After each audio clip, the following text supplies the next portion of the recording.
Bismillahirrahmanirrahim. Assalamualaikum warahmatullahi wabarakatuh. Selamat pagi Indonesia, selamat pagi generasi harapan bangsa. Selamat datang di ruang pembelajar. Kelasnya orang-orang belajar sepanjang hayat. Terima kasih atas kehadirannya. Mudah-mudahan hari ini lebih baik dari hari kemarin.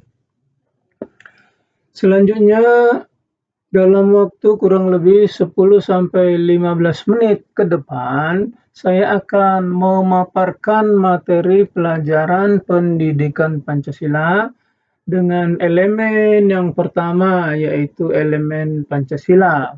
Yang kita tahu ada 4 elemen mata pelajaran pendidikan Pancasila. Yang pertama Pancasila, yang kedua Undang-Undang Dasar 1945, yang ketiga Bhinneka Tunggal Ika, dan yang keempat NKRI. Sebelum kita lanjutkan, marilah kita sama-sama berdoa ya, agar kita semua dalam lindungan Allah Subhanahu wa Ta'ala, Tuhan yang Maha Esa. Semoga pertemuan kita ini bermanfaat, membawa kebaikan dan menambah pemahaman. Amin ya Rabbal Alamin. Sebagai pembuka kalimat, saya akan memberikan sedikit kata-kata, katakanlah kata-kata mutiara ya. Jangan iri atas keberhasilan orang lain, karena kamu tidak mengetahui apa yang telah ia korbankan untuk mencapai keberhasilan itu. Nah, itulah kata-kata mutiara kali ini ya. Baiklah, untuk tidak memperpanjang waktu, kita langsung saja ke slide yang berikutnya, yaitu slide judul kecil.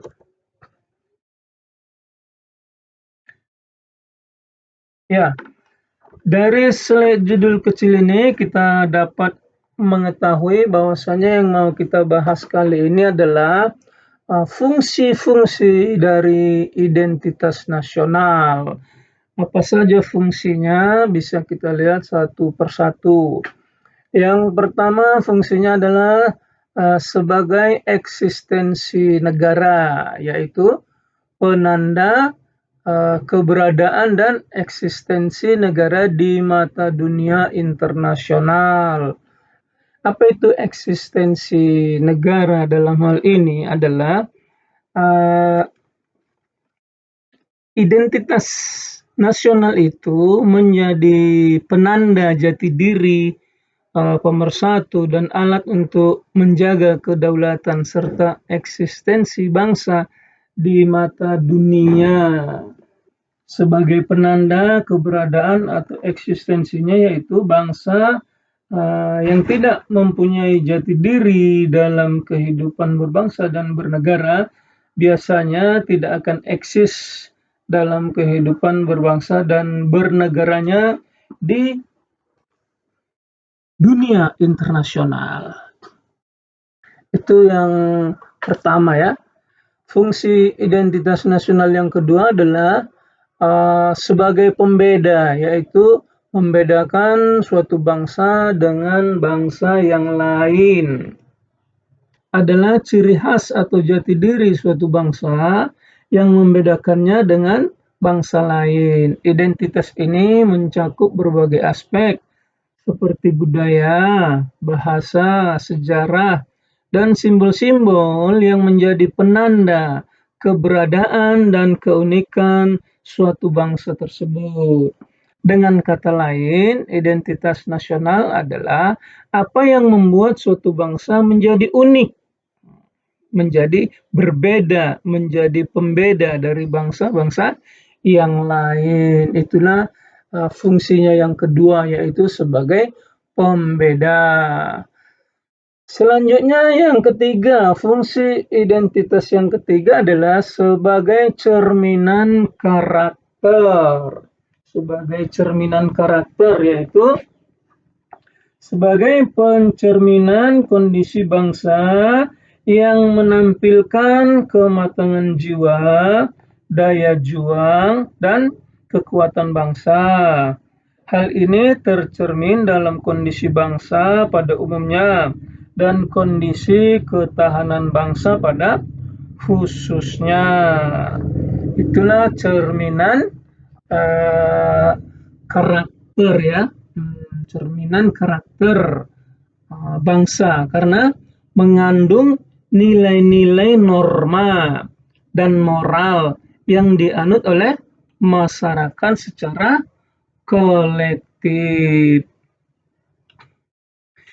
Identitas ini mencerminkan sejarah, pengalaman, dan perjuangan bangsa dalam mencapai kemerdekaan dan kedamaian, serta keberagaman budaya, suku, dan agama yang ada di negara itu. Dengan kata lain, identitas nasional bukan hanya sekedar ciri khas, tetapi juga landasan pemersatu dan pembangun bangsa yang mencerminkan jati diri dan karakteristik yang unik dari suatu negara, dari suatu bangsa. Itulah yang ketiga, fungsinya sebagai cerminan karakter suatu bangsa. Kemudian fungsi identitas nasional yang keempat adalah sebagai filter budaya. Sebagai filter budaya berarti bahwa budaya suatu bangsa yang tercermin dalam nilai-nilai, dalam adat istiadat, tradisi, dan simbol-simbolnya berperan dalam menyaring pengaruh budaya asing. Budaya asing yang masuk dari luar masuk ke suatu negara. Hal ini membantu menjaga keunikan dan jati diri suatu bangsa, serta mencegah hilangnya nilai-nilai luhur yang menjadi dasar identitas nasional suatu bangsa itu. Itulah fungsi filter budaya atau penyaring budaya yang masuk dari luar masuk ke dalam suatu bangsa atau negara. Kemudian fungsi yang kelima sebagai alat pemersatu. Fungsi identitas nasional yang kelima adalah sebagai alat pemersatu, yaitu memperkuat persatuan bangsa di tengah keberagaman.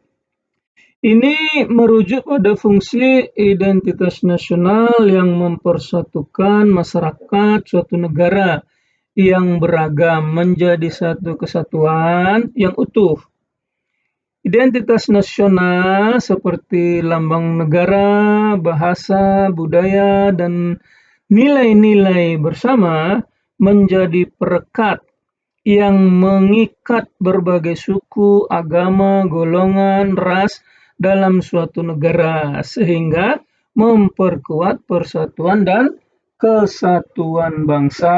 Dengan kata lain, identitas nasional dapat menjadi perekat yang mempersatukan berbagai suku, agama, ras, golongan, budaya dalam suatu bangsa itu, membantu menciptakan rasa kesatuan dan solidaritas di antara warga negara. Dalam suatu negara, bangsanya bisa bersatu karena ada pemersatu, yaitu identitas nasional.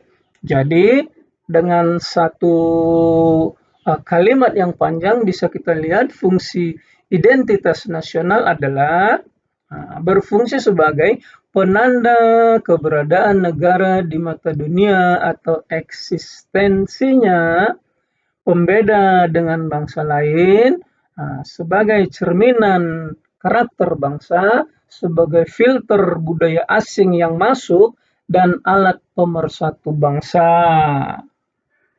Nah, itulah katakanlah sebagai penjelasan dari slide ini. Nah, apakah fungsi identitas nasional ini sudah dapat kita terima? Silakan kita berdiskusi atau silakan mencari sumber ilmu yang lain yang lebih baik dan lebih mumpuni. Selanjutnya mari kita buka slide berikut. Nah, ternyata slide berikutnya adalah slide penutup. Demikianlah pemaparan kali ini. Terima kasih atas perhatian dan waktu yang telah diluangkan. Mohon maaf dan semoga bermanfaat bagi kita semua. Mari kita bersama-sama mewujudkan perubahan positif dari apa yang telah kita bahas pada hari ini. Sampai jumpa di lain kesempatan dan jangan lupa tetap semangat, tetap jaga kesehatan. Akhirul kata, berburu ke padang datar dapat rusa si belang kaki. Berguru ke palang ajar bagai bunga kembang tak jadi. Saya tutup dengan salam. Assalamualaikum warahmatullahi wabarakatuh.